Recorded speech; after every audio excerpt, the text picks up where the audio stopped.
Hai Sobat Kampuspedia, selamat datang kembali di YouTube channel Kampuspedia. Gimana nih kabar kalian semua? Semoga selalu dalam keadaan sehat ya. Di video kali ini akan membahas tentang the importance of time management for productivity atau pentingnya pengelolaan waktu untuk produktivitas yang udah dibawakan Kak Ricky Alvaray dalam online career class Kampuspedia.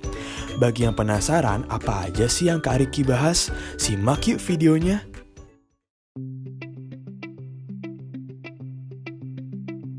Sebenarnya time management itu banyak banget definisinya.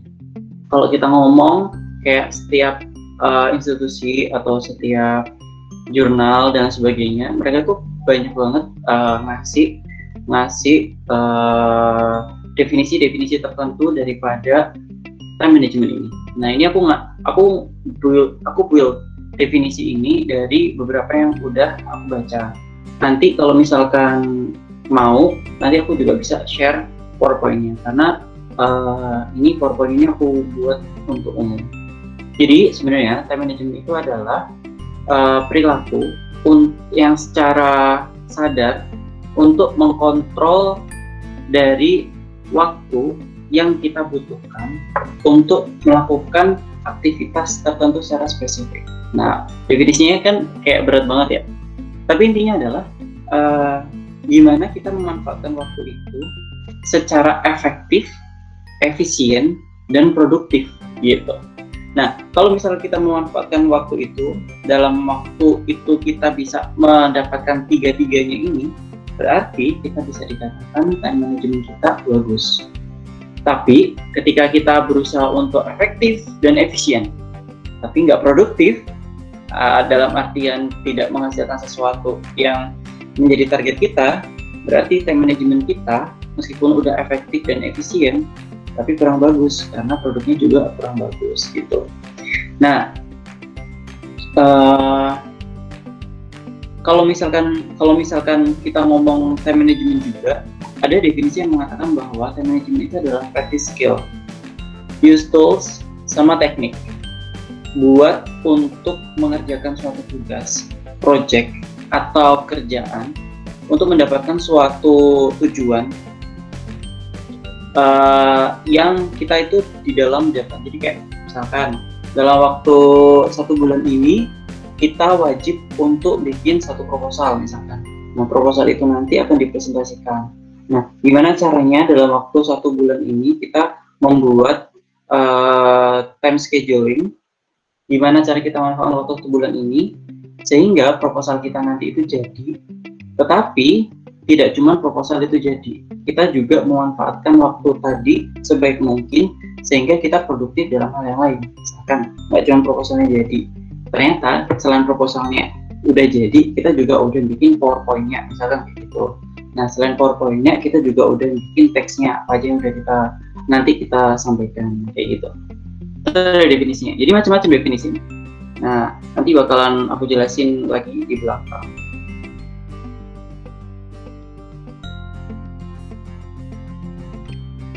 Yang pertama kali perlu time management adalah biar kita itu nggak wasting time. Jadi ini adalah untuk save time. Nah, kenapa? Karena selama ini sering banget orang itu dia nggak fokus. Kenapa nggak fokus? Misalkan mau belajar gitu ya, mau belajar. Terus habis itu udah di depan laptop, udah di depan buku, udah di meja belajar. Terus tiba-tiba HP-nya bunyi gitu. Ting gitu. Atau HP-nya getar. Gitu. Terus kayak rasanya tuh HP itu kayak memanggil gitu. Kayak, aduh, ayo Kak, mampir, lihat dong story gitu. Lihat Instagram dong, 5 menit aja gitu. Kayak HP-nya itu ngerayu kita. Udah, terus dari itu kita tertipu deh. Kita terpedaya buka Instagram. Terus tiba-tiba ada notification lagi. Ting gitu. Buka Instagram, sekalian dia buka WA gitu. Habis buka WA, terus itu buka Facebook, buka yang lain. Terus habis itu kita scroll terus sampai nggak sadar, tiba-tiba kita udah ngabisin 2-3 jam. Nah, itu nggak save time banget. Nah, di time management ini gimana kita juga bisa mengontrol diri. Atau kalau misalkan kita ngomong, itu adalah contoh simpel kan dalam kehidupan sehari. Juga untuk reduce stress, bayangin dong kayak aku contohin tadi, kalau misalkan kita nggak fokus dulu, jadi kayak hari Senin aku ngerjain pendahuluan, hari Selasa aku ngerjain yang lain, tapi kok pendahuluanku kurang ya, terus habis itu ngerjain pendahuluan lagi, terus habis itu kayak bulat, depan belakang gitu. Pada akhirnya justru malah stres dan nggak efisien, nggak efektif, akhirnya produktivitasnya juga berkurang. Ngomong-ngomong tentang produktivitas, juga untuk meningkatkan work output kita. Jadi kayak aku jelasin tadi, misalkan bikin proposal gitu kan, harus dipresentasiin hari Jumat. Nggak cuma proposalnya, ternyata kalau time management kita bagus, kita juga udah bikin PPT-nya selesai 1 hari sebelumnya, proposalnya udah selesai, semuanya udah selesai, terus even teks buat percakapan udah selesai kayak gitu. Nah terus habis itu juga control over our job responsibilities. Jadi kalau misalkan kita time managementnya bagus, semua hal ini tuh bisa tercapai.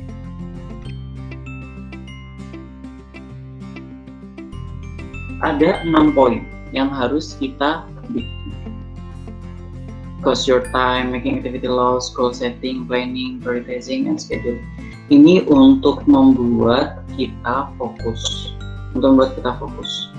Kalau misalkan kita nggak ngelakuin ini, kita nggak bakal tahu time management kita itu kira-kira efektif, efisien, sama produktif apa enggak, kayak gitu. Oke, lanjut. Nah, ini costing your time. Tahu nggak sih, orang-orang sering ngomong bahwa time is money, ya kan? Pasti itu udah kalian dengar dari dulu banget. Nah, sebenarnya kita itu harus paham benar, kayak ngerti benar arti daripada time itu kayak gimana. Kita kalau misalnya kita ngomong time, itu ada kayak rumus itu yang kita bisa melihat secara nyata cost yang kita keluarkan itu kayak gimana, dan kira-kira itu benefit apa enggak. Nah tapi nggak selalu ini ya, kayak nggak selalu kalian bisa menerapkan ini dalam berbagai hal ya. Ini kalau misalkan kalian ngomong misalkan kayak kalian udah kerja, terus habis itu kalian udah berpenghasilan gitu. Kira-kira cost daripada time yang kamu gunakan itu juga sesuai apa enggak dengan pendapatanmu, dengan apa yang kamu dapatkan. Nah, terus habis itu activity loss. Jadi kalian tuh harus bikin schedule kalian itu realistik gitu. Kalian kalau misalkan kalian kayak aku tadi bikin buku ya kan, terus habis itu aku nentuin satu bab itu dalam waktu 1 minggu misalkan. Itu adalah sesuatu yang mustahil. Kenapa? Karena bikin buku ajar di bidang kedokteran itu susah banget. Kita harus baca banyak hal baru kita nulis, ya kan? Nah, ketika kita melakukan planning itu nggak realistik, pada akhirnya planning kita gagal semua gitu. Jadi ketika kamu udah bikin table gitu, terus habis itu kamu list di situ planningmu apa aja, time-nya kapan aja, terus habis itu kamu list di situ targetmu apa aja, terus checklistnya yang kurang apa aja, sama note itu biasanya aku tulis buat kendala-kendala yang aku alami. Dari situ aku realistis di time-nya. Ini kira-kira aku dalam waktu berapa lama? 1 bulan. Oh, dalam waktu kalau misalkan revisi, dalam waktu 1 minggu cukup, dan lain sebagainya. Itu pun kadang-kadang nggak sesuai. Tapi setidaknya ketika kita bikin sesuatu secara realistik, estimate banget, kita bakalan nge-reduce supaya time management kita itu nggak sampai tersesat. Jadi tetap efektif, efisien, dan produktif. Dan pinpoint critical area. Finding the highest time of our day. Terus ini ngomong tentang critical area ya. Jadi kalau misalkan kita ngomong tentang time management, kalau misalkan kita ngomong tentang time management, kalau misalkan kita nggak menit beratkan pada poin-poin tertentu di schedule kita tadi, di time planning kita secara benar-benar mana yang mana yang harus benar-benar aku lakuin, mana yang benar-benar aku seriusin, mana yang tenagaku nggak sebanyak yang aku seriusin tadi. Kita bakalan gunain tenaga kita itu semuanya rata sama, atau semuanya tenaga kita gede di depan, terus habis itu loyo di belakang. Nah itu nggak bagus. Mending kita pakai tenaga kita itu, fokusnya kita itu benar-benar pada sesuatu yang kritikal. High yielding time ini setiap orang beda-beda. Nah kita harus tahu kapan kita itu bisa ngerjainnya fokus, kapan kita itu udah mulai malas-malasan, kapan kita itu harus bisa istirahat dan sebagainya gitu. Nah, goal setting. Terus kalau kalian ngomong tentang lifetime itu bikin, misalkan kayak kalian capek banget, aku capek banget, gila ya hari ini aku maunya cuma ngelakuin ini doang gitu. Nah, kalian bisa revisi atau beberapa list yang to-do list kalian itu kalian taruh di besoknya, gitu juga bisa. Cuman ingat, to-do list kalian harus realistis, kayak aku jelasin tadi, realistik estimate waktu, realistik juga bikin to-do list. Terus habis itu ini yang aku bilang tadi, planning ya, mending kalian literally plan yang bagus, kalian gambar plan yang bagus, terus dalam setiap plan tadi kalian jabarkan lagi, kayak terus kalian rapiin. Nah, kalau aku istilahnya ngerapiin jadwal. Ketika itu semua udah ada, bakalan gampang kalian ngikutinnya. Gitu. Kalian bakalan juga tahu checklistnya kayak ini terlaksana, ini nggak terlaksana. Habis itu kan kalian bikin to-do list ya kan, to-do list. Nah dari to-do list itu kalian harus bikin to-do list itu secara skala prioritas. Ya, tadi juga mana yang bisa dilakukan sekarang, mana yang bisa ditunda, mana yang deadline-nya paling cepat, mana yang deadline-nya paling lama. Itu juga dilihat. Terus habis itu scheduling. Ini yang aku jelas tadi ya, yang realistis juga, how much you can do. Terus habis itu realistis juga, kamu bisa ngelakuinnya sampai mana. Plan to make the best use of available time. Nah, gimana nih teman-teman tips dari Kak Riki tentang pengelolaan time management untuk produktivitas?